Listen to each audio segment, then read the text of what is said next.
Je crois que pour qu'on se reprenne bien, il ne faut pas imaginer dans une Europe neutre en carbone en 2050 de dire qu'on ne veut plus fabriquer d'acier dans l'Union européenne, qu'on ne veut plus fabriquer de ciment dans l'Union européenne. Le sujet, ce n'est pas celui-là.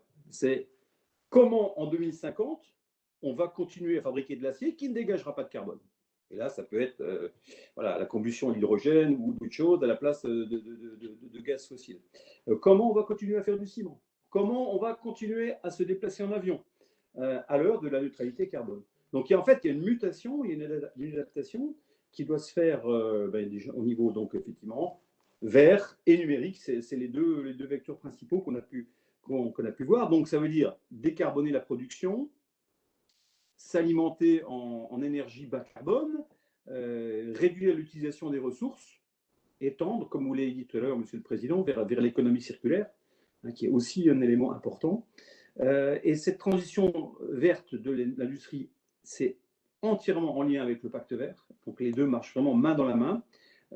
Et ça veut dire aussi, pour nous, au Parlement européen, faire converger deux commissions qui s'affrontaient par le passé. C'est la commission industrie, qui est la mienne, qu'on appelait autrefois la commission des patrons, et puis la commission environnement, qui était plutôt, si vous passez l'expression, la commission un peu bobo peut-être, idéaliste, rêveuse, environnementale, petite fleur, etc.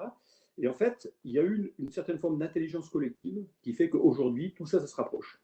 Les écologistes ne sont plus contre l'industrie et l'économie, et puis l'industrie et l'économie n'est plus contre l'environnement. Et j'ai même dire que toutes les entreprises que je côtoie sont entièrement convaincus qu'il faut afficher vis-à-vis du grand public notamment des ambitions vertes un peu plus conséquentes parce que certes c'est tendance, mais c'est aussi très utile pour la planète. Donc il y a vraiment une convergence autour dans cette stratégie industrielle européenne avec des acteurs qui ont vraiment envie d'avancer ensemble. Alors, quelques points clés peut-être de la stratégie. Tout d'abord, sur un élément qui est le renforcement de l'autonomie stratégique de l'Union européenne à travers l'industrie. Et ça, c'est vraiment totalement nouveau. Et là, j'allais dire que dans une crise, il faut toujours voir aussi une opportunité. Et la crise du Covid a très clairement renforcé la stratégie industrielle européenne, définie en mars 2020 au tout début. C'est-à-dire que moi, je siège dans le groupe central du Parlement européen. Il y a 2 ans, quand on parlait d'autonomie stratégique, c'était vraiment un gros mot. Ça voulait dire protectionnisme, ça voulait dire l'anti-marché commun. Et on avait notamment les plus libéraux des députés européens qui hurlaient, et qui hurlent toujours.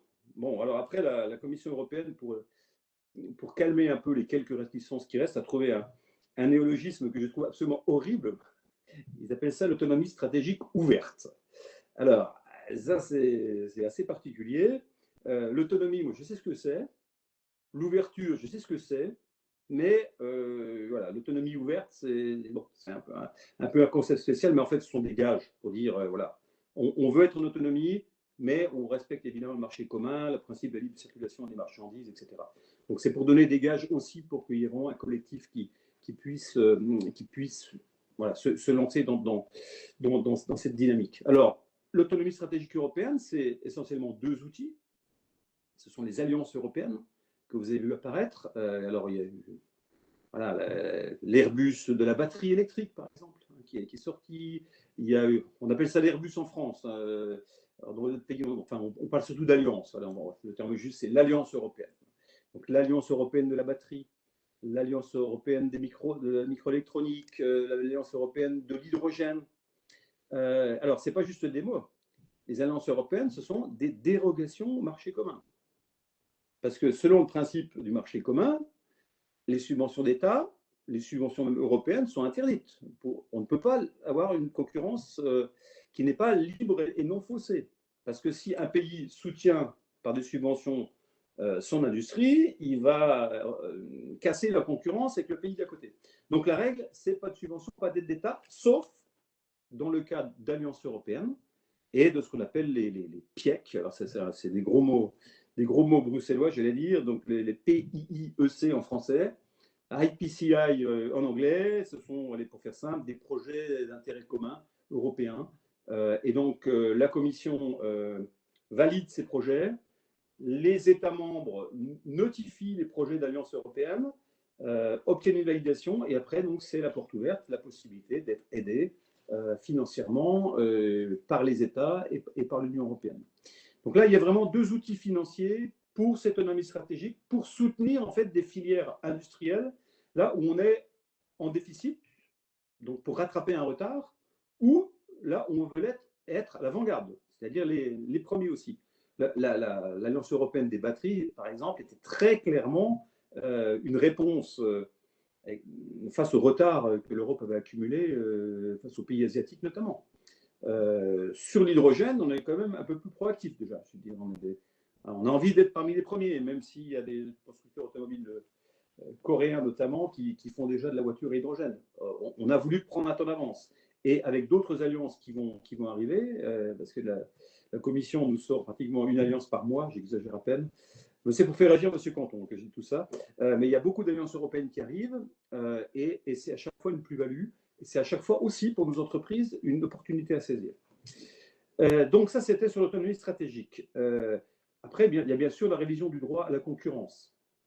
Alors, du droit de la concurrence, pardon. Donc vous savez que les règles de concurrence de l'Union européenne remontent à 1997. Elles sont totalement dépassées par rapport au monde d'aujourd'hui. Elles avaient surtout un inconvénient majeur, c'est que les règles de l'époque, c'était pour structurer le marché commun. Et on était vraiment sur une référence de marché européen. Et elle n'avait pas anticipé le fait que maintenant le marché n'est pas européen, le marché il est mondial. Global market, comme on dit dans le jargon. Et donc, nos règles de concurrence ne sont pas adaptées. Alors, il y a monsieur le directeur de Siemens qui est présent, l'alliance Alstom-Siemens, la fusion, on va dire, plutôt qu'une alliance d'ailleurs. Bon, la fusion Alstom-Siemens a été rejetée par Vestager parce que, voilà, en examinant exclusivement le marché européen, et ben, ça ne correspondait pas aux standards qu'il y avait dans cette réglementation de 97. Et donc, elle a rejeté cette possibilité de rapprochement entre deux sociétés. Ben, oui, alors le problème, on va le reprendre là. Alstom a voulu se rapprocher de Bombardier. Alors là, cette fois-ci, c'est Alstom qui rachète Bombardier. C'est pas une fusion. Eh bien, la Commission européenne, dans le cadre de la révision des règles de concurrence, s'est déjà rendu compte qu'effectivement, les Chinois, ils ont d'énormes constructeurs ferroviaires qui commencent à attaquer le marché européen et que si on reste encore sur les règles de 97, eh bien, voilà, il y aura un souci puisque on ne pourra pas autoriser la montée en puissance d'Alstom, par exemple, ou de Siemens ou d'autres. Et puis, face à ça, on va avoir des mastodontes qui vont arriver de l'autre bout du monde et qui vont totalement croquer notre industrie. Donc, il y a une volonté de changer ces règles de concurrence au cours de cette année 2021. Donc, Thierry Breton et son cabinet veillent à ce que Margrethe Vestager se décide au plus vite et arrive au plus vite avec la réforme de ces règles de concurrence. Et ce sera effectivement un élément important. Alors, vous avez peut-être entendu parler d'un horrible mot bruxellois qui s'appelle le level playing field. Le fair competition. Donc, le level playing field, voilà, c'est le même niveau de compétition, que les choses soient justes. La concurrence, elle doit être loyale. On ne peut pas interdire les aides d'État à nos entreprises européennes si, dans le même temps, la Chine garde son industrie de subventions et fait venir, par exemple, des panneaux photovoltaïques 3 fois moins chers, parce que ce sont des subventions qui ont été directement données à des industriels chinois, par exemple. Hein. C'est valable pour l'Amérique, c'est valable pour d'autres éléments. Alors, sur les investissements verts, ça va être le troisième point sur lequel je pourrais échanger avec vous. Si jamais je suis trop long, Monsieur le Président, vous me dites, hein, parce que j'ai pas mal de choses à vous dire, donc il faudra un petit peu qu'on adapte peut-être le propos, mais vous êtes le maître du temps. Sur les investissements verts, eh ben, ceux-ci vont être beaucoup plus importants. Et il y a une volonté de la part de l'Union européenne de renforcer les investissements verts pour notre industrie. C'est ce qu'on appelle la taxonomie européenne, qui est aujourd'hui, bon, donc en fait, ce sont des fonds privés qui ont un label qui permet en fait de soutenir des filières industrielles qui voudraient se lancer dans le développement durable. Bon, pour l'instant, c'est encore un petit peu compliqué. On espère aboutir fin avril avec ces questions liées à la taxonomie européenne. avec beaucoup de débats, beaucoup de questions. La Commission a reçu presque 40 000 remarques d'industriels, d'associations représentatives, de citoyens qui n'étaient pas d'accord avec le texte initial qui était arrivé en 2020. Et donc, il y a une réforme qui est en cours. Il y a aussi l'intégration du nucléaire qui va peut-être se faire tout de suite, c'est pas dans un deuxième temps. Donc peut-être que fin avril, on arrivera enfin à avoir un texte taxonomie qui tienne bien la route à tout niveau des secteurs industriels. Un autre outil, c'est le mécanisme d'inclusion carbone aux frontières, ce qu'on appelle les ressources propres que l'Union européenne a définies, notamment pour financer son plan de relance. Donc, je pourrais peut-être aussi vous parler si ça vous intéresse. Eh bien, le mécanisme d'inclusion carbone aux frontières, c'est justement au nom de cette compétition équitable, de ce level playing field aussi. On ne peut pas imposer à nos entreprises européennes de ne pas polluer, de ne pas dégager de carbone, d'investir des millions pour par exemple, dans l'acier, produire à l'hydrogène, et que par ailleurs, arrivent de l'autre bout du monde les mêmes produits en carbonant à fond, en ne respectant pas les règles de l'Organisation mondiale du travail, avec une empreinte carbone énorme, et qu'ils arrivent 3 fois moins cher sur notre marché. Donc en fait, le mécanisme d'inclusion carbone aux frontières, eh bien, quand les produits vont arriver, il va falloir montrer une petite carte d'identité et puis voir leur empreinte carbone. Et en fonction, effectivement, on va dire taxer, même si le mot taxe est délibérément retiré du vocabulaire, on parle d'un mécanisme et pas d'une taxe carbone, eh bien, voilà, il y aura en fait un surcoût qui sera payé en entrant sur le marché européen, qui permettra en fait d'avoir une compétition équitable. Donc, on ne ferme pas le marché, mais on dit même les règles du jeu pour tout le monde. Voilà, et puis ça évitera aussi les fuites de carbone. Hein. C'est-à-dire, c'est aussi, bon, évidemment, tous nos industriels européens sont vertueux, mais une entreprise à qui on impose des conditions on va dire, de production extrêmement délicates, difficiles en Europe, peut très bien délocaliser, aller au Brésil, faire sa production là-bas, puis revenir. Ce qu'on appelle les fuites de carbone, en fait. Hein. Eh bien, avec ce mécanisme, ça ne sera pas possible. Donc, c'est aussi une façon de soutenir l'emploi dans l'Union européenne. Alors, peut-être quelques mots sur 2-3 petits dossiers dans lesquels je m'occupe pour le compte du Parlement et des institutions. Donc, je travaille déjà sur le rapport sur l'intégration des systèmes énergétiques en Europe. Et donc, je suis rapporteur pour le Parlement. C'est vraiment très important pour nous. Vous parlez tout à l'heure du Texas, voilà, puis de l'Europe qui est mieux. Alors, on n'a pas tous la chance d'avoir le même foisonnement que le réseau français. Hein, l'Allemagne en particulier a des réseaux électriques très déficients. Mais il y a une harmonisation à faire, il y a une efficience à rechercher dans le cadre du Green Deal, dans le cadre aussi de l'économie circulaire pour permettre de récupérer la chaleur des entreprises. Il y a vraiment un système vertueux à mettre en place pour une énergie plus verte, plus fiable et toujours à bon marché. Hein, il ne s'agit pas de faire exploser les prix comme au Texas dont vous parliez tout à l'heure, voilà, dans les phases de pénurie où les gens se sont retrouvés avec des milliers de dollars de factures énergétiques. Donc ça aussi, on veille toujours ça au niveau européen. Il faut que le citoyen s'y retrouve. Hein, ça, c'est aussi important. Et tout ça, évidemment, dans le cadre aussi de l'autonomie stratégique. Aujourd'hui, l'Union européenne, 75% de son énergie vient de l'extérieur. Donc il y a une dépendance totale, même si en France, par exemple, on a l'obligation d'avoir 3 mois d'autonomie stratégique en termes d'énergie. Donc on a des stockages pour se garantir 3 mois de fonctionnement sans importation. Mais la dépendance totale de l'Europe à l'énergie peut être un vrai frein à son développement. Donc on va rechercher de l'autonomie stratégique et c'est notamment l'hydrogène dont je vais peut-être pouvoir aussi vous toucher un mot. Donc c'est évidemment l'énergie directement et c'est évidemment des réseaux énergétiques mieux connectés. Et puis, c'est surtout pas ce qu'on croit des fois, c'est que voilà, l'intégration des systèmes énergétiques, c'est arrêter de consommer de l'énergie. Et moi, je ne crois pas du tout à ça, donc je peux vous en parler librement. La meilleure énergie, c'est celle qu'on ne gaspille pas. On est d'accord. Mais à partir du moment où on a réussi à optimiser, on peut redéployer. On peut redéployer vers des pays qui n'ont pas, et encore aujourd'hui dans des vallées de Roumanie, des gens qui n'ont pas d'électricité, qui n'ont pas de réseau, qui n'ont pas de chauffage, Et donc, on peut redéployer à ce niveau-là. Et puis aussi, on peut aussi, pour le dynamisme de notre industrie, consommer utilement l'énergie qui va produire de la richesse, qui va produire du travail au profit de tout le monde. Et si vous regardez un peu les chiffres d'ailleurs de corrélation entre le PIB et la consommation énergétique, vous verrez que bien souvent, plus un pays consomme d'énergie, plus son PIB est fort. Il y a un lien direct entre consommation d'énergie et PIB, et donc richesse nationale. Et donc, évidemment, il faut stopper à l'heure du Green Deal, il faut stopper tous les gaspillages. Mais ce n'est pas la marine à voile et la lampe à pétrole. Hein, on n'est pas dans une décroissance. L'idée, c'est de pouvoir redéployer l'énergie au profit de davantage de productivité, évidemment en épargnant la planète le plus possible. Alors, le carton rouge, c'est quoi? C'est pour que j'arrête? Ou c'est une question que vous voulez me poser, Monsieur le Président? Je ne vous entends pas. Hein.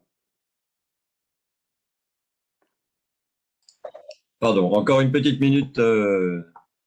C'était le carton orange du temps. Pardon. Ah, ouais, d'accord, okay, très bien. Non, mais je terminerai peut-être sur un point hyper important quand même pour l'ensemble de notre industrie, c'est le programme autour de l'hydrogène, parce que c'est aussi un foisonnement industriel, d'innovation, de start-up, de PME. Il y a un marché énorme à saisir dans le domaine de l'hydrogène.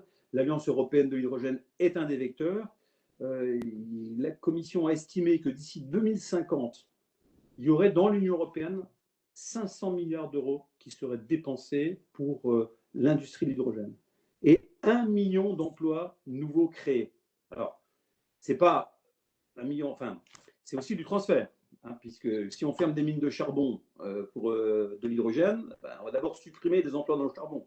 Hein, et le travail, ça va peut-être aussi de convertir les gens pour qu'ils se mettent à la production d'hydrogène, hein, forcément. Donc, mais en tout cas, la filière hydrogène, c'est 1 million d'emplois, c'est 500 milliards d'euros d'investissement, et c'est en France toutes les régions qui s'occupent d'hydrogène, tout le monde va en faire, et beaucoup d'innovations industrielles en recherche et développement, dans les transports, dans l'industrie, dans le stationnaire, dans le chauffage. Et donc, c'est un exemple concret de possibilités d'innovation disruptive dans le domaine industriel. Et je pense, pour conclure, avant de répondre éventuellement à vos questions, que voilà, l'innovation et le génie européen, on va dire, l'ingénierie européenne va permettre aussi de développer très fortement en fait, d'autres secteurs industriels et qu'on a encore un bel avenir industriel dans l'Union européenne. Oui, merci. Oui, merci pour tous ces mots. Je poserai mes petites questions tout à l'heure. Une réaction, Johan Canton. Merci beaucoup, monsieur le député. Merci beaucoup, François aussi, pour l'invitation et puis pour la possibilité de réagir. Beaucoup de choses ont été couvertes déjà et je me retrouve, et mon commissaire, je pense, se retrouverait effectivement dans beaucoup des choses qui ont été présentées jusqu'à présent. Donc, je vais juste rebondir sur quelques mots. D'abord, l'ambition industrielle. Clairement, le commissaire Breton et la commission au sens large, il y a une vraie ambition industrielle. Je me retrouve tout à fait dans ces propos, avec une politique industrielle ambitieuse, et quelque chose qui me semble important aussi à rajouter, le fait que le pacte vert, donc le Green Deal, soit aussi la politique de croissance de l'Union européenne, et que le succès du Green Deal, le succès du pacte vert, ne peut se matérialiser qu'avec une industrie forte, qu'avec une industrie qui se transforme, et qu'avec une industrie qui nous fournit effectivement les biens, les services, les technologies qui sont nécessaires à la transformation de l'économie au sens large. Donc ça, c'est un des arguments très important que je voulais souligner et quelque chose sur lequel nous insistons beaucoup dans nos travaux. Alors, sur la politique industrielle, effectivement, vous avez raison, elle a été publiée l'an dernier, le 10 mars, ça fera presque un an, et je ne me rappelle plus la date exacte en France, mais je crois que le 11 mars en Belgique, on rentrait en confinement. Donc, effectivement, la stratégie est arrivée juste avant le confinement. Elle n'a sans doute pas pu recevoir toute l'attention et tout l'intérêt qu'elle méritait, au moins dans les médias, etc. Et dans tous les cas, il y a un besoin clair de la mettre à jour. Donc effectivement, ce n'est pas une révolution. Les objectifs sont là, on a parlé, hein, la double transition, la transition verte, la transition numérique. J'ajouterai aussi le concept de résilience, hein, dont on pourrait parler également, et donc qui est lié à l'autonomie stratégique, mais qui va un petit peu au-delà. Donc, un besoin de la mettre à jour, de prendre en compte les effets de la crise, et également de prendre en compte le fait qu'en un an, notre double transition s'est accélérée. C'est vrai pour le numérique. Nos habitudes de travail, nos habitudes de transport, nos habitudes de consommation se sont transformées. Donc ça, c'est radical et ça veut dire une transformation et une accélération sur les aspects numériques. Et sur le côté vert, il ne faut aussi pas oublier les nouveaux objectifs pour 2030 en termes de réduction des gaz à effet de serre qui n'étaient pas encore actés l'an dernier, il y a un an, et qui aujourd'hui nous obligent à travailler. Alors, la Commission est en train de préparer un paquet législatif qui viendra un petit peu plus tard, au mois de juin, pour mettre en œuvre ces nouveaux objectifs de réduction des émissions de gaz à effet de serre pour 2030. Donc ça, c'était le premier élément. Le deuxième élément, c'est sur le lien numérique et vert. Donc je comprends que vous avez discuté déjà la semaine dernière sur les aspects numériques. Un point sur lequel je voulais un petit peu insister, c'est le fait que les deux sont intrinsèquement liés. C'est-à-dire la transition verte ne réussira qu'avec un numérique qui se développe, pardon, et inversement, le numérique doit être conscient, et l'est de plus en plus, de son empreinte carbone, des émissions associées avec son utilisation, des problèmes en termes de déchets, d'économie circulaire, d'accès aux ressources rares, etc. Et donc le besoin, là encore, de relier les deux pour aller de l'avant dans notre politique industrielle comme dans notre politique pour le pacte vert. On a parlé alliance, donc je n'ai pas tellement besoin d'y revenir. Évidemment que à la Commission, on travaille sur ce concept d'alliance. Je voulais juste passer un message, je pense qu'il est important aussi.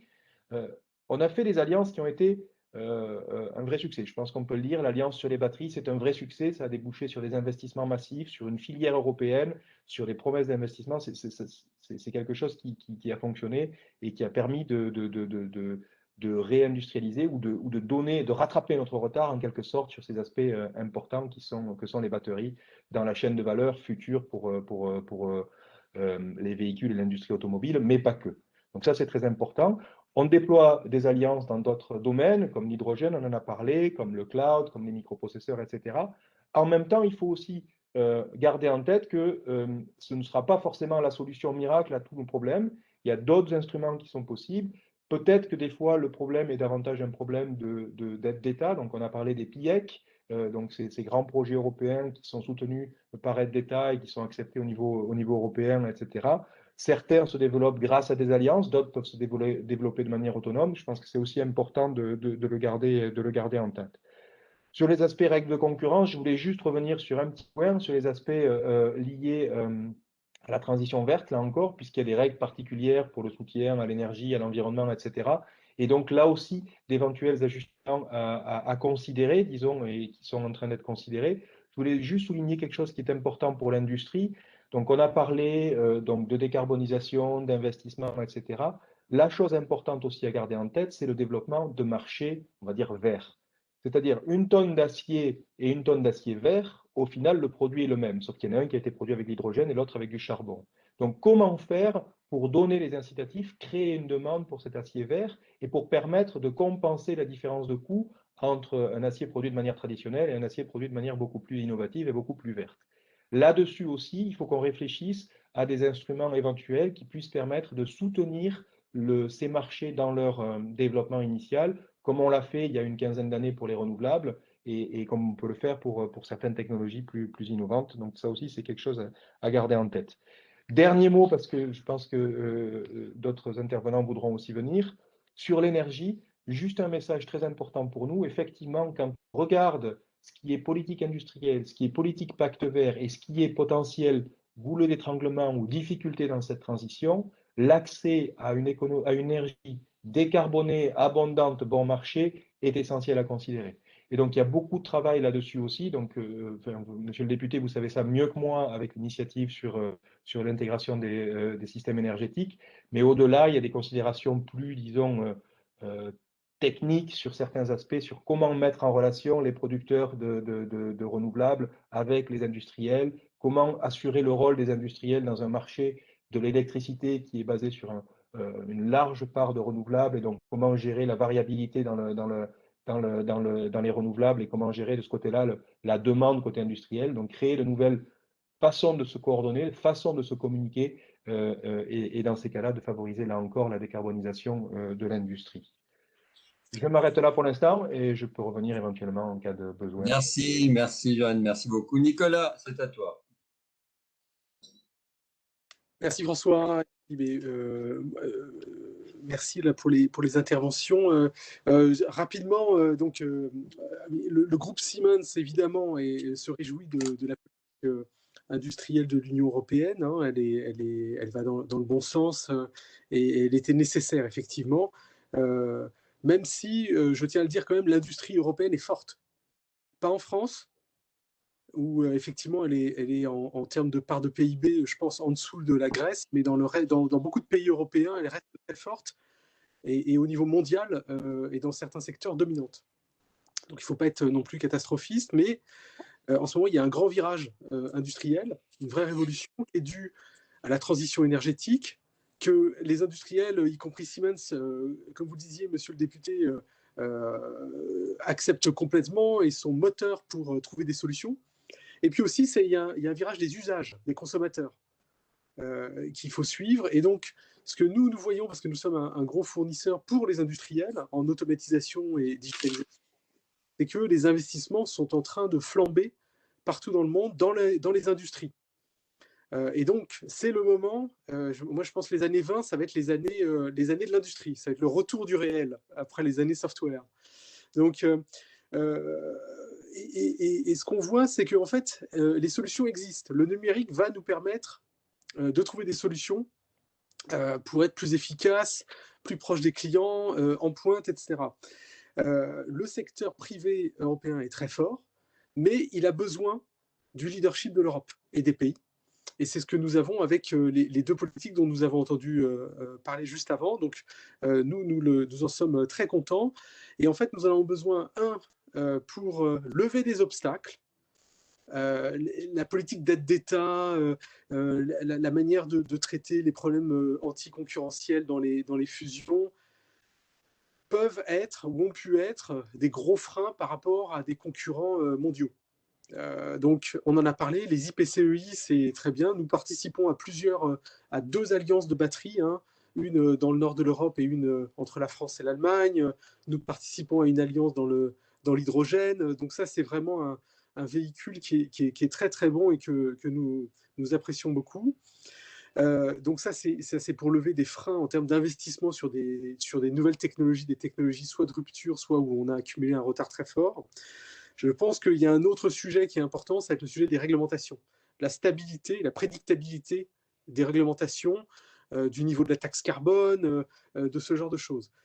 Quand on est industriel, on investit sur des cycles très longs et l'incertitude ou les changements de pied ou les tensions, parfois les retours en arrière, je ne dis pas qu'il y en a hein, spécialement, mais tout ça, ça fait peur. Parce que quand on doit engager des gros investissements, on aime bien avoir un peu de visibilité. Alors je comprends évidemment que la politique peut changer, mais on sent bien que la politique industrielle répond à ce besoin de prédictabilité et de stabilité. Donc nous en sommes très contents et nous le soutenons et nous essayons de jouer le jeu. Je pense que ce qui est important aussi dans tout ce qui se passe, c'est que les autorités politiques doivent rester neutres sur les technologies. C'est-à-dire, certes, on voit bien que l'hydrogène est une solution et l'industrie en général, mais et c'est ce qui se passe, hein, il faut laisser un peu le secteur privé se lancer. Il y aura plusieurs alliances, il y aura plusieurs technologies, il y aura plusieurs manières de voir les choses et ça va créer de l'innovation et c'est comme ça qu'on va réussir. Ça sera la même chose sur les batteries. Il y a plusieurs types d'alliances de batteries parce qu'il y a plusieurs types de batteries. Il faut laisser le secteur privé faire ce qu'il aime bien faire. Mon dernier point, ça serait il faut absolument investir sur les compétences. Parce que, en fait, nous constatons sur tous les domaines qui touchent à l'environnement, et le député Grudler en a parlé un petit peu, c'est-à-dire qu'il faut absolument expliquer aux gens qui sont frustrés, qui ont l'impression que ça n'avance pas, que ces changements prennent du temps. Et je prends l'exemple de l'automobile. Pendant peut-être 10 ans, les gens ont eu l'impression que ça n'avançait pas. C'est parce qu'il y avait des énormes investissements, il y avait des nouvelles réglementations, et là, les briques se mettent en place. Les véhicules, les batteries, les points de recharge, la réglementation, etc. Et tout à coup, le marché décolle. Et donc, il faut absolument informer, mieux faire comprendre aux gens les enjeux et aussi mieux faire comprendre les technologies, leurs impacts, leurs bénéfices et dédiaboliser l'industrie. Alors, il y a beaucoup de pays où l'industrie est très très bien vue et c'est très bien, mais il y a aussi des pays, je pense par exemple à la France, où une nouvelle technologie est tout de suite vue avec méfiance. C'est un réflexe. Et mon avis, là c'est plutôt personnel, c'est je pense qu'il y a un manque de culture scientifique, mathématique et en général industrielle dans la population qui fait que les gens se sentent mal à l'aise et donc par réflexe se disent ouf, si je ne comprends pas, j'ai pas confiance. Donc je pense que là il y a un gros travail à faire collectivement, hein, c'est pas uniquement pour l'Union, c'est tout le monde. Voilà, ce sera tout. François, j'espère que j'ai pas été trop long. Super, merci, merci Nicolas. Alors, une question, Christophe. Est-ce que vous pourriez, si je vous donnais une baguette magique, alors la baguette magique, elle fonctionne, hein, c'est ma baguette de coaching d'entreprise aussi, mais c'est pas c'est pour, si vous aviez un vœu pour atteindre quelque chose, mais de réaliste et de réalisable, mais pour gagner du temps et pas, encore une fois, avoir quelque chose d'illusoire.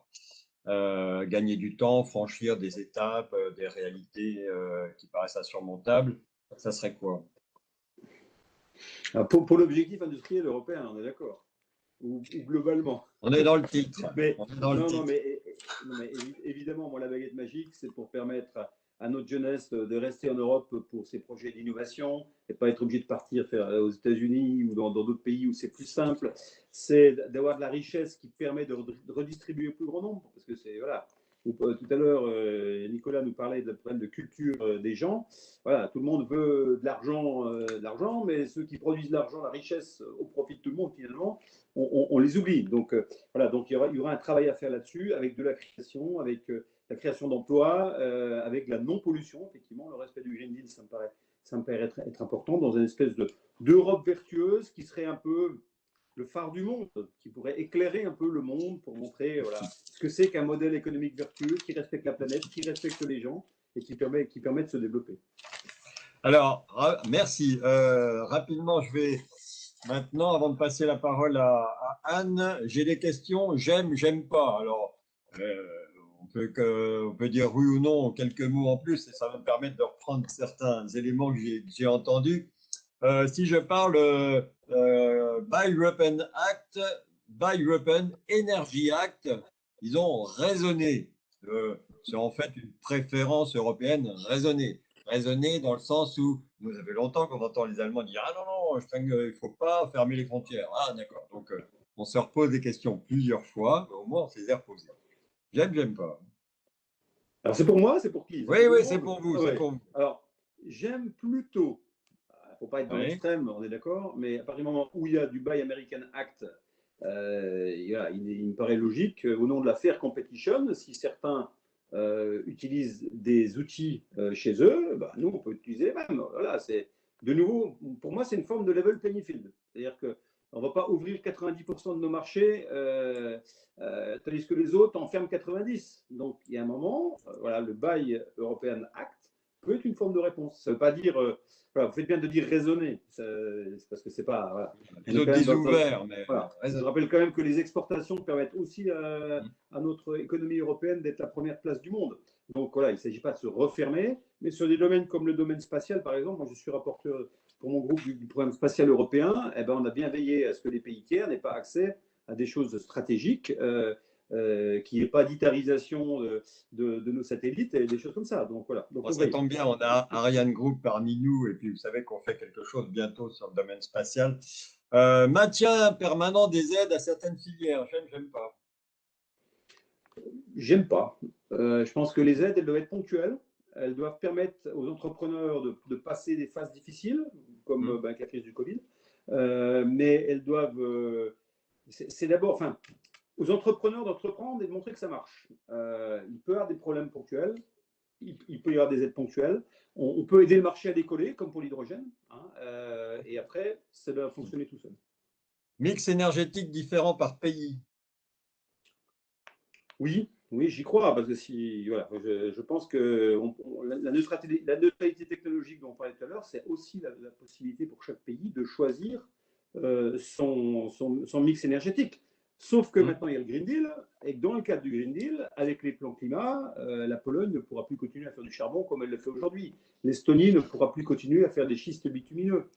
Donc voilà, il y a un cadre européen, et dans ce cadre européen, chaque pays doit avoir la liberté, en fonction, s'il a de la montagne, il peut faire de l'hydraulique, s'il a de la mer, il peut faire Voilà. du marémoteur. Bon voilà, il faut que chacun puisse s'adapter à son terrain aussi. Ouais. Politique fiscale uniformisée à l'intérieur de l'Union européenne. Pas sur l'énergie, hein, donc. Ouais. Ah, j'aimerais assez bien. Évidemment, pas à un niveau où les gens paieraient 3 fois plus cher leur énergie. Mais l'harmonisation fiscale, moi, je trouve que ça ferait du bien parce que j'en ai marre de voir des entreprises françaises avoir leur siège au Luxembourg ou aux Pays-Bas. Voilà, il y aura peut-être moyen de trouver un modèle vertueux, une forme d'harmonisation fiscale européenne. Pour l'industrie, ça serait. Alors pour bon, on peut l'économie, ça parler serait de pas mal. fiscalité sur beaucoup de choses, hein, bon. Oui, La tonne de compensation carbone élevée. oui, oui, j'aime bien. Parce que je pense que si le marché du carbone est trop bas, ça ne sera pas incitatif. Donc, voilà, il faut trouver encore une fois le juste prix. Mais c'est plutôt bien. Exactement. La segmentation économique et industrielle au sein de l'Europe en disant il y a des éléments communs et on peut avoir des spécificités qu'on reconnaît avec confiance chez les autres. Oui, alors concrètement, vous avez parlé très vite, mais oui, a priori, ça me semble bien ce que vous dites. Ah, merci. Vous pouvez lire mon article sur la tribune, je vous le renverrai. Bon. On va continuer rapidement. Le jumeau, mettre des jumeaux numériques, je profite que Simon c'est là. Atos n'est pas là, mais dans le mix énergétique pour analyser aussi l'évolution. On parlait d'innovation. Donc, voilà, Ok. mettre des jumeaux numériques Oui. pour optimiser les consommations d'énergie. Alors oui, je crois beaucoup aux jumeaux numériques, mais pas que pour ça. Et je vous rappelle que l'Union européenne a quand même créé un jumeau numérique de la Terre. Donc il y a un programme spécifique qui permet de modéliser, notamment au niveau énergétique, mais pas que, de modéliser la Terre et de faire des expériences sur un monde totalement virtuel. Donc, et ça, je trouve que c'est effectivement l'avenir. Oui, on l'avait poussé aussi. Encore deux petites. European by Design. Alors, il va falloir mieux m'expliquer. Ça veut dire on pense Europe avant de faire chez soi et puis on verra chez les autres. Je suis désolé, mais je n'ai toujours Parce que ça, évitons de cristalliser certaines choses dans chaque pays avant de les tester. Ça, c'est un truc très français aussi. Hein, donc, je ne dis pas que les Allemands sont forcément mieux, mais on cristallise nos solutions avant de les regarder chez les autres. Et European Design by Design, c'est l'inverse finalement. Avant de faire quelque chose, regardons ce que les autres font en Europe pour voir si c'est un vrai choix stratégique à faire. Ok, je ne connaissais pas du tout, donc j'ai appris aussi quelque chose ce soir. Non, c'est la nouveauté. Voilà, mais a priori, je suis d'accord. Parce qu'on l'emploie surtout dans le numérique, mais pourquoi l'employer par ailleurs? Et enfin, savoir mettre d'autres lunettes. Oui, c'est très bien. Parce que je pense qu'il ne faut pas toujours regarder ça avec son seul prisme. Il faut toujours aussi se mettre à la place des autres, notamment dans l'Union européenne, où la solidarité est des fois un petit peu complexe, on va dire. L'Europe, c'est pas seulement la juxtaposition d'intérêts nationaux. Il y a aussi, à certains moments, c'est de la solidarité. C'est être capable d'admettre que d'autres, il faut leur tendre la main. Puis qu'un jour, on aura peut-être besoin qu'eux aussi nous tendent la main. Solidarité, un grand sujet aussi qu'on développe généralement dans d'autres thèmes. Alors, j'espère qu'on va pouvoir déborder un petit peu. C'est vrai qu'on s'aperçoit qu'une heure, c'est vraiment trop juste. Mais merci de votre compréhension. Je passe la parole à Anne. Anne, est-ce que vous êtes là? Anne Outman. Elle est toujours là, mais son micro. Anne, vous êtes là. Allô, allô. Oui, pardon. Oui, excusez-moi, j'avais perdu mon écran. Ah En voulant rétablir le son et la vidéo, mon écran a disparu. Donc, j'ai tout perdu. OK. Je vais peut-être poser une première question en rapport avec les règles de concurrence, puisque tout le monde en a un peu parlé. Alors, en matière de règles de concurrence, dans les aides d'État, le traité prévoit la possibilité qu'on puisse mettre en balance les distorsions de concurrence avec l'intérêt européen commun. est-ce que vous pensez que des dispositions similaires devraient être introduites dans le cas des fusions, qui pour le moment se basent uniquement sur un examen de l'effet sur la concurrence?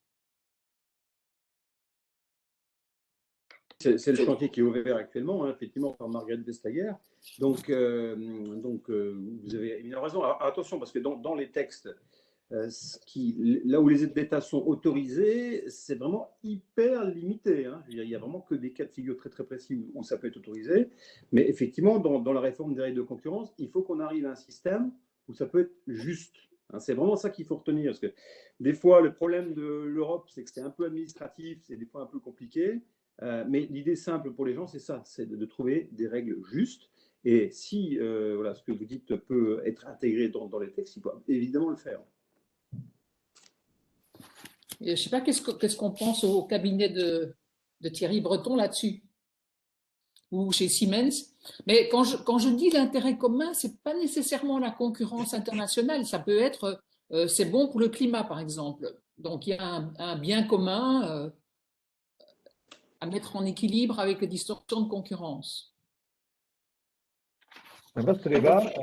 Je pourrais vous en parler. J'ai fait ma thèse un petit peu là-dessus, sur ces questions-là. Donc, ça tombe bien.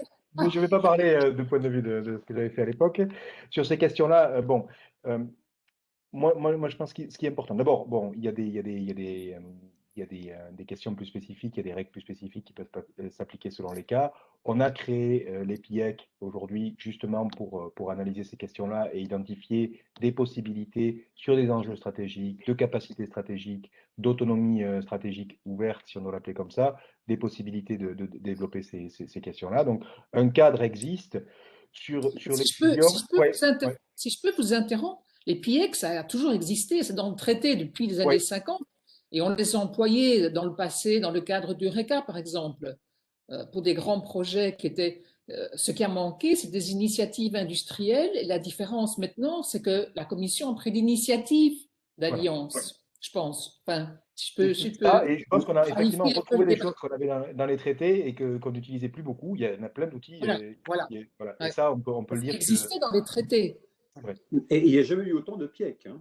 Alors que dans les traités, pour les abus de position dominante ou les positions dominantes, il n'y a pas vraiment cet équilibre. Or, c'est ce qu'on utilise comme base pour l'examen des fusions. Ce qui vaut aussi un problème avec les libéraux qui veulent, quand on définit des PIEC ou autre chose, enfin les plus libéraux, on va appeler ça les ultra-libéraux, c'est qu'ils veulent une définition très précise de ce que c'est, quels seraient les domaines dans lesquels il y aurait demain de l'autonomie stratégique ou pas.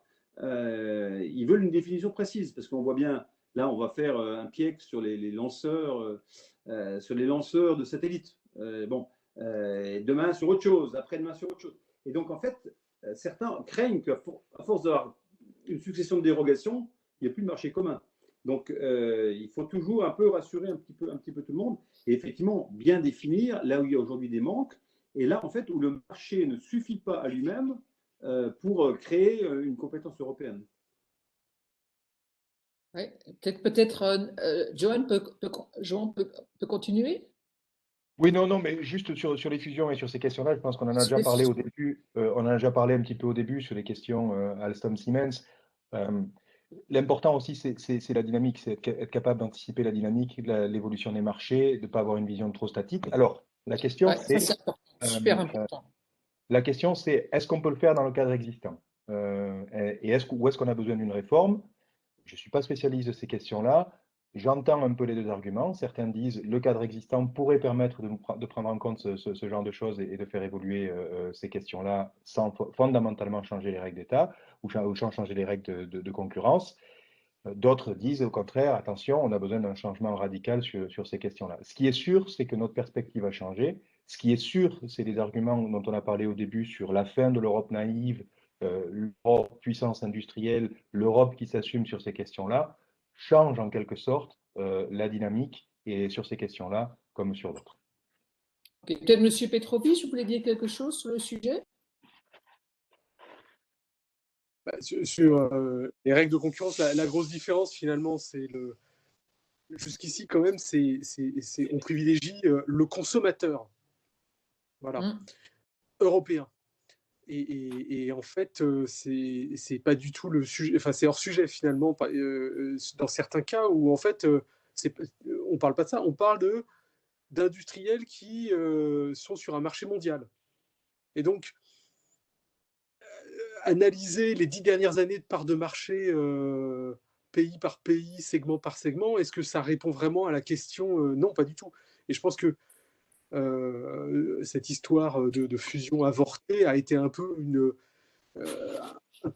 un réveil un peu brutal de se dire, mais enfin, est-ce que c'est pas un peu à l'encontre du bon sens? Parce que,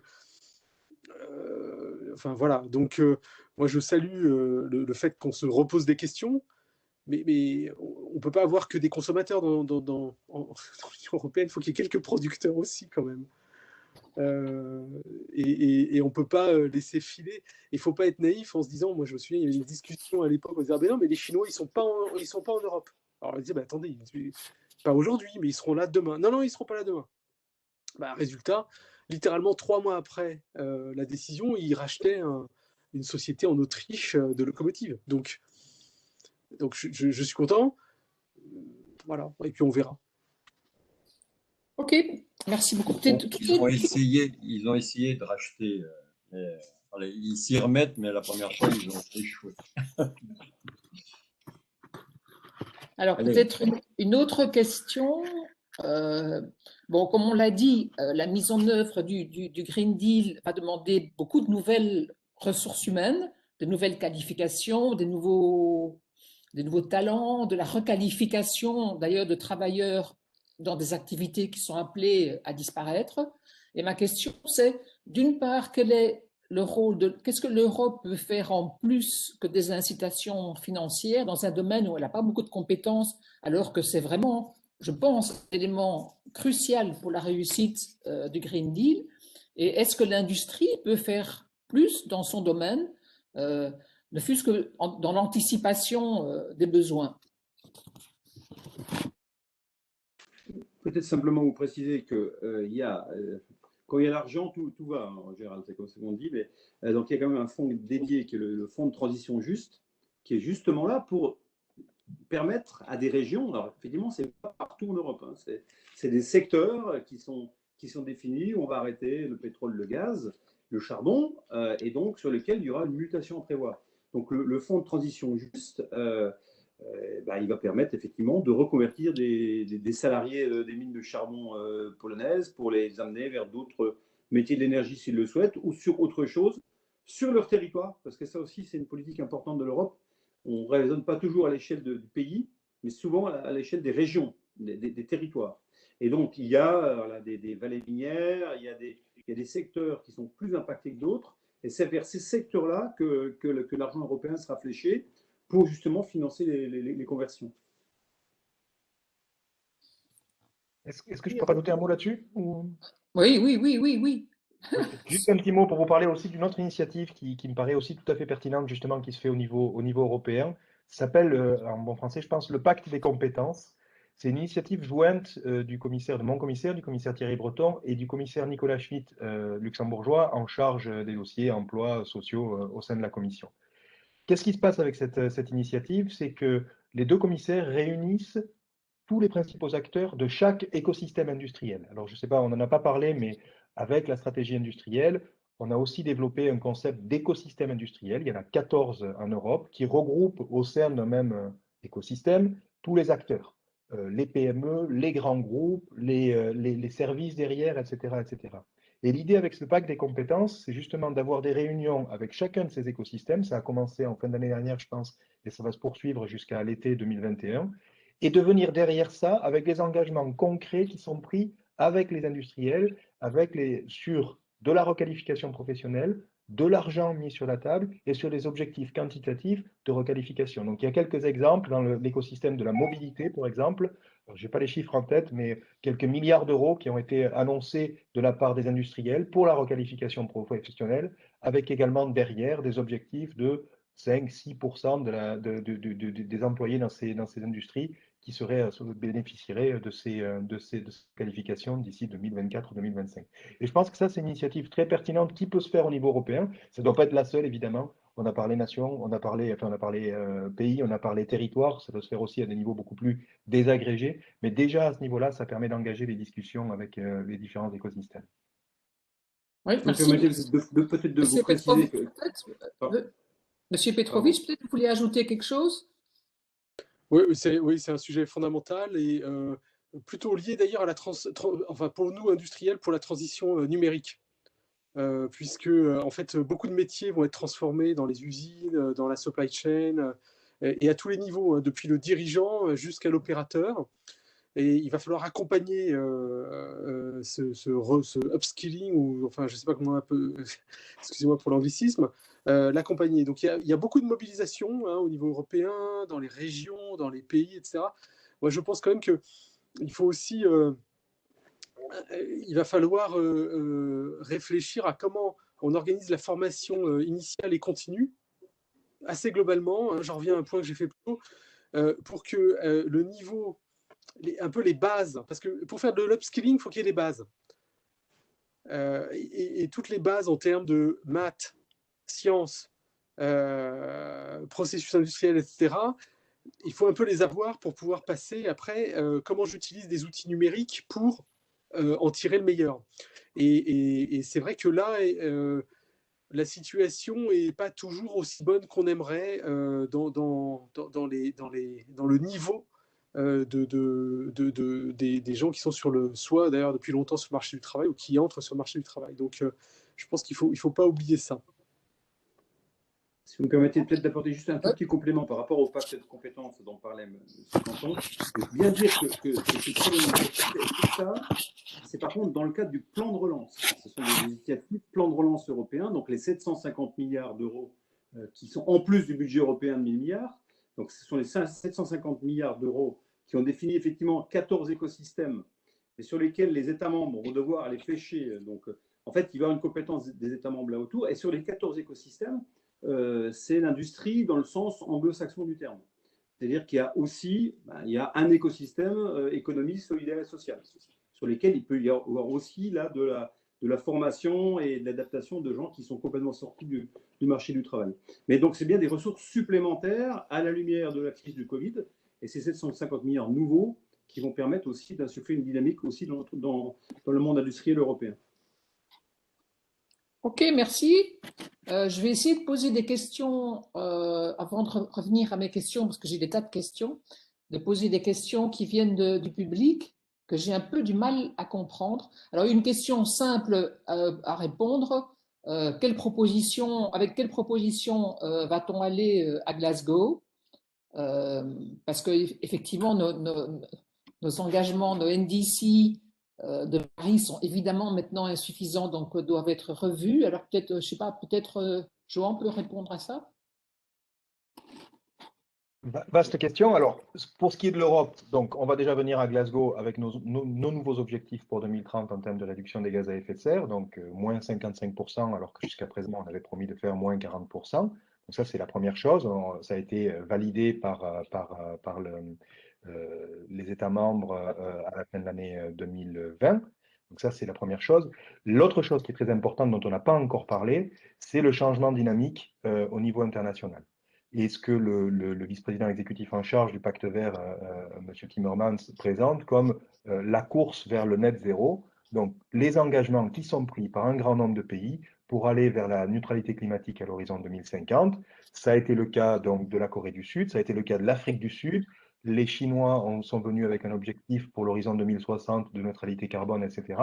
Les Américains, avec le changement de gouvernement, évidemment, ont aussi, en tout cas, c'était dans le programme du candidat Biden, la neutralité climatique à l'horizon 2050.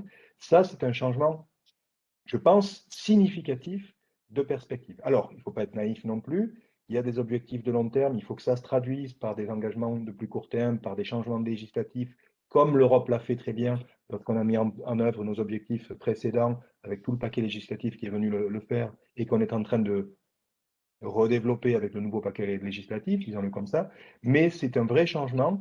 Ça se traduit aussi au niveau des entreprises avec des investissements massifs dans le vert, des annonces, par exemple, sur la série chinoise qui annonce également la neutralité climatique pour leurs industries, pour leurs usines à l'horizon 2040 avec des objectifs de plus court terme. Donc il y a vraiment un changement de paradigme et qui veut dire aussi que notre avantage concurrentiel que l'on peut avoir sur les énergies vertes, il ne va pas durer éternellement. Donc on ne peut pas se permettre de ralentir dans nos efforts et dans notre transition. Donc d'autres sujets sur le financement, etc., dont on pourra parler. Et évidemment, le plan de relance, dont on n'a pas assez parlé, je pense, mais qui est évidemment essentiel. Vous avez raison, monsieur le député, c'est fondamental aussi pour nos objectifs. Ouais. Et de fait, c'est intéressant de voir que les engagements de neutralité carbone des autres parties du monde sont aussi liés à des politiques industrielles de ces régions.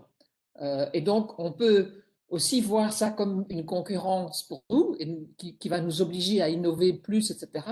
C'est aussi en partie une bonne nouvelle, parce que ça veut dire que ça va soutenir leur transformation. Et après tout, l'Europe, c'est que, je crois, 8% des émissions, donc on a besoin des efforts du reste du monde.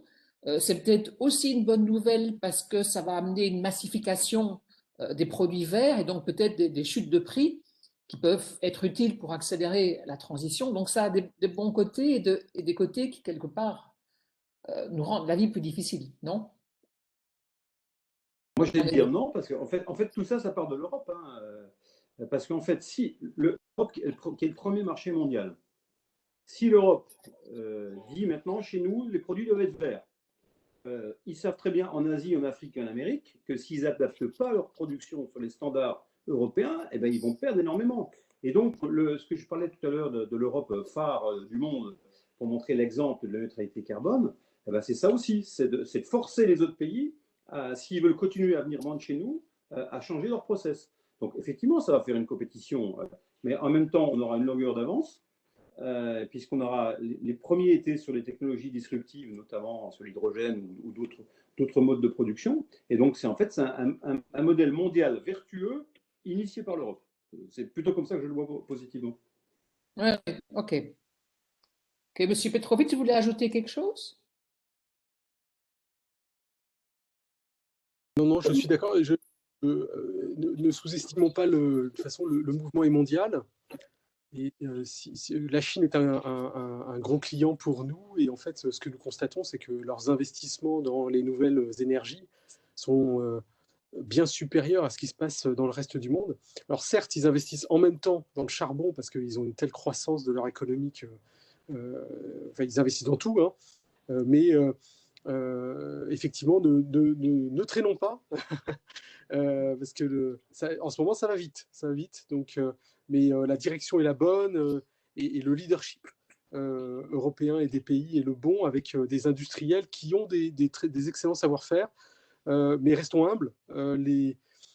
Enfin, voilà, les Asiatiques, les Américains sont très bons aussi et investissent aussi. Donc, mais au total, c'est bien pour la planète. Donc, allons-y. Voilà. Ouais, c'est ça. Ouais. Ok, François, je ne sais pas si tu veux qu'on continue ou. D'autres questions de chat? Oui, on va continuer jusqu'à. Moi, j'arrive pas bien à comprendre. J'ai un peu du mal à comprendre les questions du chat. Alors, je vais en dire une. Peut-être que vous allez comprendre. Là, il y a une question qui dit, selon un rapport de l'OCDE, des investissements dans les énergies renouvelables attendus très progressistes. Je ne sais pas bien ce que ça veut dire. Alors, l'Europe doit profiter de ce trend, soutien des PME verts, inclus car lié à l'économie. Est-ce que vous pouvez lire votre chat là? Quelle est la stratégie des États membres? Y a-t-il une task force représentative de tous les États membres de la société civile? Oups. Moi, j'ai un peu du mal à comprendre la question. Peut-être que si on donne la parole à Ivana, elle va clarifier sa question. Il y en a. Oui, Non, on va. je vais faire vite, c'est un peu long, je m'excuse.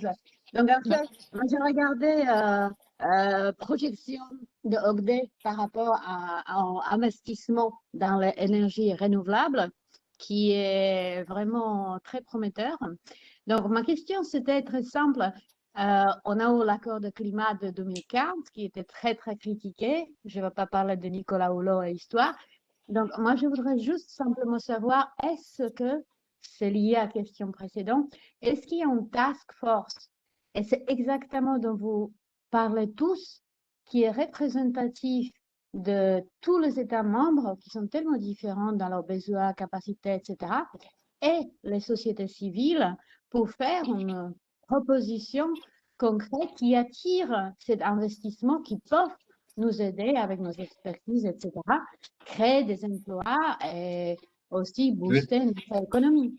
Je veux dire à la fois qui regroupe les industriels et les consommateurs et pourquoi pas les politiques. Exact, et privé aussi, parce que là, c'est privé, finance, gouvernement, et c'est le regroupement de toutes les forces. Ok, merci Ivana.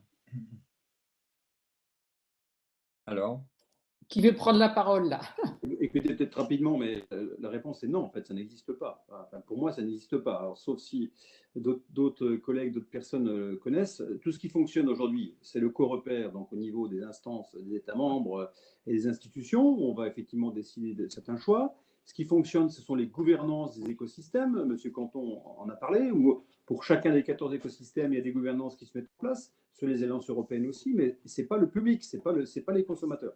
Après, les consommateurs, ils ont des organisations représentatives qui viennent voir et la Commission et le Parlement pour montrer avec force ce qu'ils pensent. Mais aujourd'hui, il n'y a pas dans l'Union européenne une structure un peu mixte, on va dire, qui permet de tout représenter. Alors, ce sera peut-être la conférence sur l'avenir de l'Europe qui permettra de définir cette nouvelle piste, en fait, mais pour l'instant, il n'y en a pas.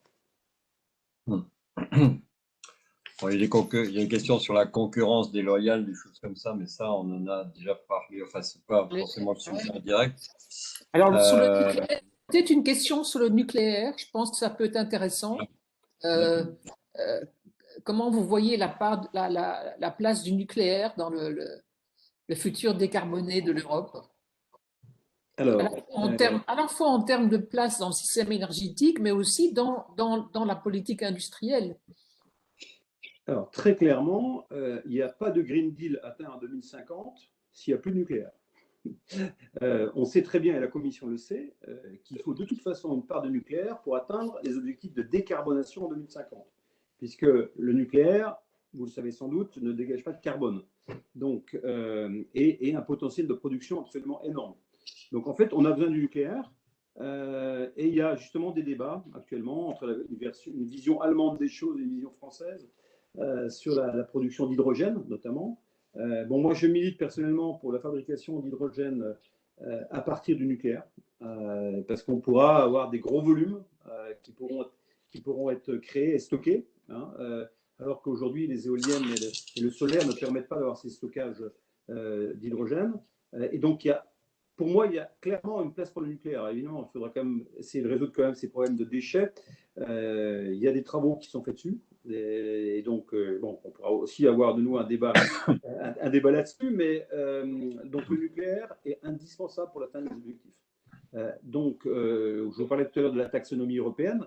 Il y a eu des volontés à un moment de sortir le nucléaire de la taxonomie européenne, malgré l'accord qu'il y a eu au Conseil européen, puisqu'au Conseil européen, tout le monde a dit, au nom de la neutralité technologique notamment, que le nucléaire pouvait être conservé dans la taxonomie, c'est-à-dire des investissements qui ne dégagent pas de CO2.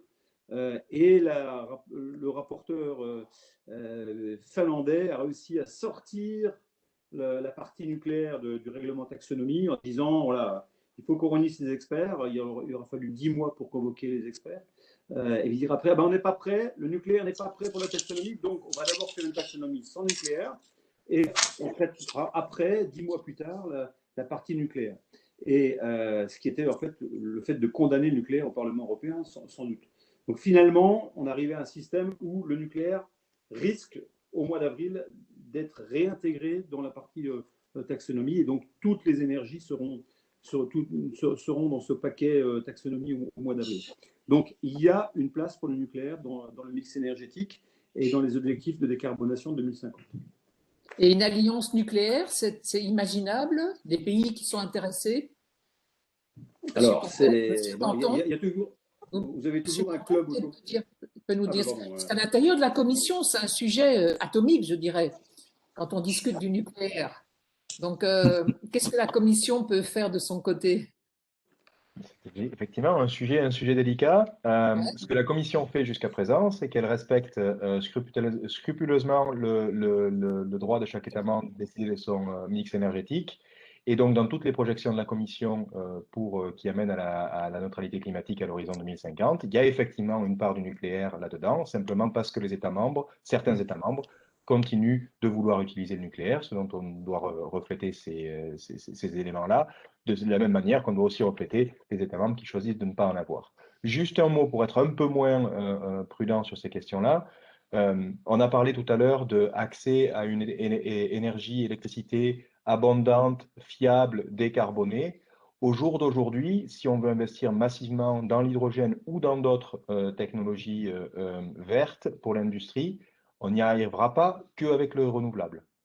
Donc, au jour d'aujourd'hui, il y a vraiment une possibilité et un champ d'application pour le nucléaire, pour aider à décarboner certains de nos processus industriels, de façon à faciliter la transition, même si on retrouve dans la stratégie hydrogène de la Commission une logique qui est de dire on doit tendre à long terme vers l'utilisation du renouvelable, tout en gardant en tête le fait qu'au jour d'aujourd'hui, on a besoin de développer ces marchés, on a besoin de développer ces industries-là, et donc on a besoin d'utiliser ce qui est disponible aujourd'hui.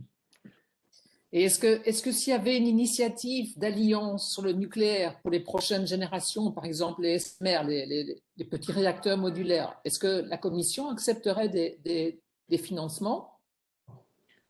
Alors, il y a plusieurs choses. Alors, une alliance, d'abord, c'est pas un financement. Enfin, en tout cas, l'alliance, comme moi je la présente ou je la vois, comme les alliances qu'on a eues sur les batteries, comme les alliances sur le plastique ou sur l'hydrogène, etc., c'est pas un financement en tant que tel. Une alliance, c'est une communauté d'intérêts. On se retrouve derrière parce qu'on a en tête le besoin de développer, par exemple, un pipeline, en bon français, un pipeline de projets. On a besoin de sortir des projets, on a besoin de se retrouver pour chercher l'innovation. Et derrière, ensuite, il y a une deuxième phase qui est la question du comment on met en place ces projets, comment on les finance. Alors, comment on les finance, c'est plus sous l'angle PIEC, on en a déjà parlé, ça peut être aussi sous l'angle marché ou d'autres formulations, etc., etc. Mais l'alliance en tant que telle ne finance pas les choses. L'alliance, soyons clairs, ce sera très difficile pour que la Commission elle-même propose une alliance ou suggère une alliance sur le nucléaire. Après, il peut y avoir des initiatives de la part des États membres sur ces questions-là. Rien ne nous empêche, rien ne nous empêchera de les considérer si elles venaient de cette manière-là. Si vous permettez un complément, ce n'est pas la Commission qui va prendre l'initiative là-dessus. La Commission, elle viendra si elle a mandat du Conseil européen. Autrement dit, si les États membres lui disent « Ok, fais voir une alliance là-dessus ». Sinon, elle va s'exposer inutilement. Donc la France a 8 pays qui sont un peu ses partenaires au niveau du nucléaire, c'est-à-dire des gens qui suivent un petit peu ce que fait la France, qui ont plutôt des sympathies pour l'énergie nucléaire, qui voudraient bien s'en occuper, notamment d'ailleurs dans les pays de l'Est, la Tchéquie, la Roumanie, il y a des projets de développement pour nos entreprises.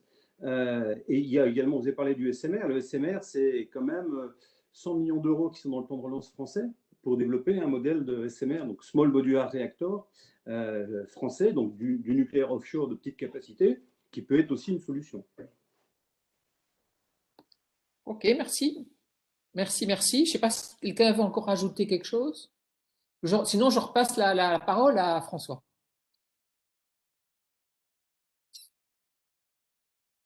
Micro. Pardon, j'oublie toujours mon micro. Bon, j'ai oublié de l'enlever, maintenant je oublie de le remettre. Donc, encore certaines questions dans le chat, mais je voulais. Donc, on a abordé, c'est vrai que c'était vraiment enrichissant. Je pense qu'on va essayer de refaire notre symposium comme on l'avait fait, mais de façon globale, où on a parlé de pas mal de sujets. Je rappellerai que dans le nucléaire, il y a des solutions aussi pour manger les déchets. On en proposait d'ailleurs à l'Ukraine, donc ils ne sont pas dans l'Union, mais bon, avec d'autres solutions nucléaires comme le thorium, ces choses-là qui peuvent manger les déchets des autres. La commission a l'initiative quand même, même si c'est pas que le Conseil qui peut lui souffler. Et puis en ce moment, on a l'impression que la commission, enfin, tout est possible. Oui, même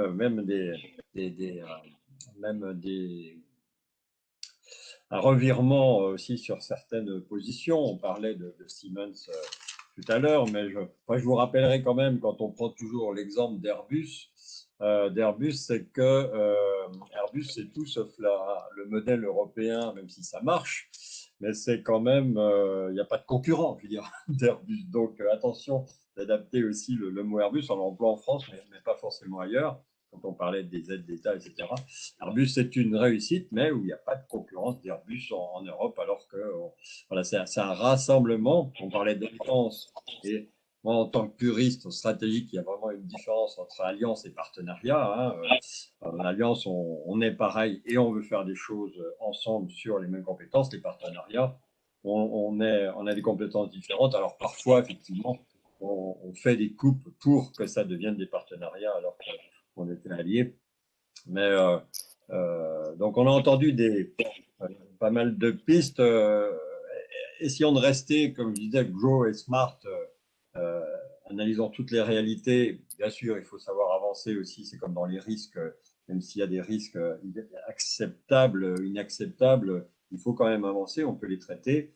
Smart aussi, mesurable, réaliste et réalisable, et surtout dans le temps. Il y a des calendriers, mais est-ce que ça correspond? On avait bien aimé aussi le fait qu'on pouvait accorder à certains pays aussi le fait, sauf leur donner une baguette magique, le fait de transformer directement leur énergie autrement. À la France, c'est différent parce que c'est le nucléaire. Maintenant, le nucléaire est moins quand même, est plus acceptable qu'avant, et tant mieux. On a nos amis du GIFEN qui sont là. Traçabilité, je vais en terminer par là, je dirais, on pourrait, pourquoi pas, imaginer aussi, c'est comme pour le bio, on va faire la semaine prochaine un thème sur l'avenir de l'agroalimentaire, donc on parlera aussi du bio, et le bio, c'est comme l'essence sans plomb avant, quand on avait l'essence plombée, et quand on a voulu intégrer l'essence sans plomb, ben, on a joué sur les taxes pour... et par contre, est-ce qu'on pouvait toujours continuer à fonctionner avec ça? Est-ce que tout doit être bio? Est-ce que tout doit être vert? Je rappelle aussi que le nucléaire, il y a des pays qui se mettent au nucléaire en Europe aussi. Certains qui l'ont arrêté et dont les consommateurs, pas qu'au Texas, s'en mordent un peu les doigts. Et bien alors, est-ce que tout doit être bio ou vert? Est-ce qu'on doit faire une traçabilité aussi? Est-ce qu'on doit faire le pollueur-payeur aussi? Donc, cette réglementation, cette législation qui doit avancer, doit prendre un peu compte de tout ça aussi. Et puis, voilà, donc pas que c'est sans fin, mais toujours des choses, même si beaucoup de tiroirs s'ouvrent, avançons aussi de façon réaliste et réalisable. Et aussi, comme le dit souvent Nicolas, avec une vision européenne, sachons écouter les autres, tout n'est pas qu'en franco-allemand aussi. Il y a pas mal de solutions, d'idées et d'intégration, et c'est ce qui fera que l'Union européenne restera forte, parce qu'elle l'est déjà, et le deviendra de plus en plus, et il sera un modèle exportable aussi quand on prend les accords commerciaux. On pourrait parler du numérique RGPD enfin, beaucoup de choses.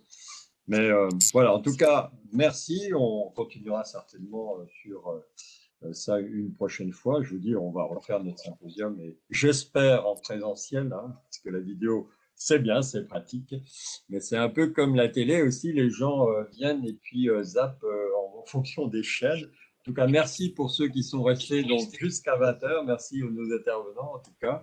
Voilà. Merci. Et puis je dis donc à bientôt. Merci. Merci beaucoup. Bonne soirée à tout le monde.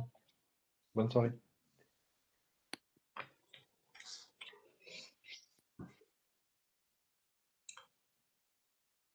Mr. Rees.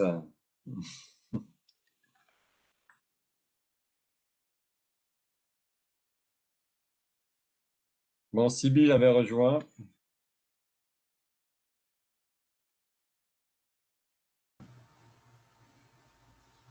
Oui, bonsoir François, excusez-moi de ce retard. En effet, j'étais coincée dans une autre réunion professionnelle, bien à regret. Mais voilà, la fin était passionnante, donc je ne regrette pas de vous avoir rejoint en cours de route. J'essaie de me faire discrète. De toute façon, c'est enregistré. J'ai un petit peu loupé l'enregistrement du début, mais au moins, enfin, la très très plus grande partie était enregistrée. Donc voilà. Oui, Voilà. ça c'est une bonne nouvelle. Alors, du coup, je vais pouvoir faire une séance de rattrapage. Voilà. Bon.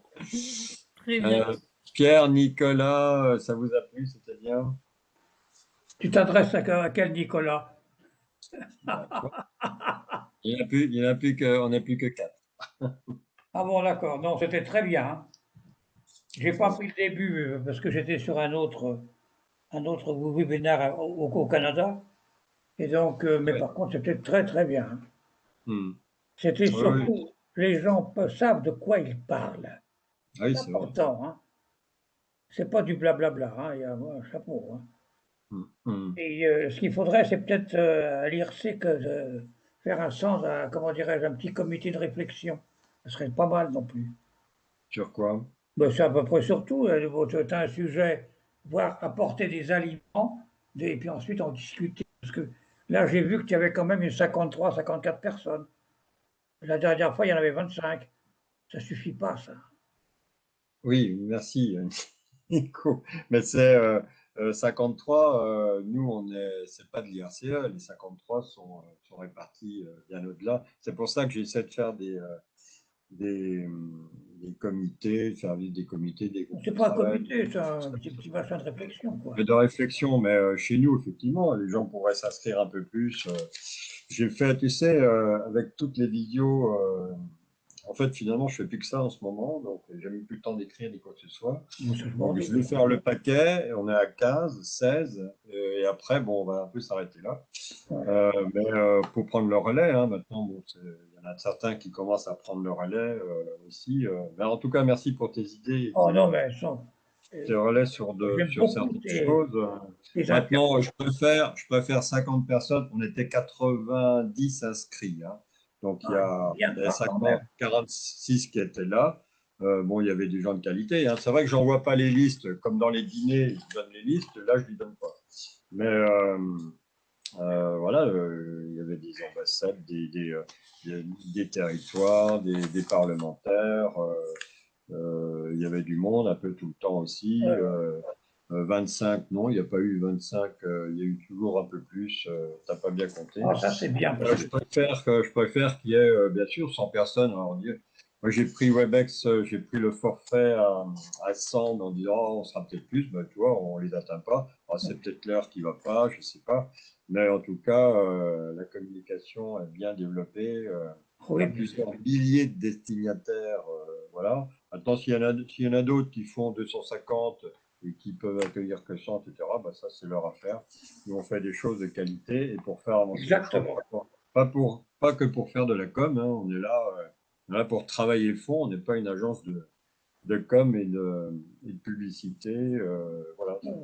L'intérêt, c'est de travailler le fond et d'avancer par des études, des suggestions. Voilà. Même s'il y a communication dans notre nom, c'est ce qu'on fait aussi et c'est apprécié. Il y a quand même recherche. Et puis, il y avait 90 inscrits, il y avait 50. Et pourquoi ils ne sont pas venus les 40 autres? Bah, écoute, on fait des rappels. Hein, on fait, ah oui, ça j'ai vu. Par email. 2 rappels par email. Il y a des rappels par Outlook. Il y a une telle concurrence ailleurs. Et puis, c'est peut-être pas forcément la bonne heure non plus. Hein, donc, il y a aussi ça, oui.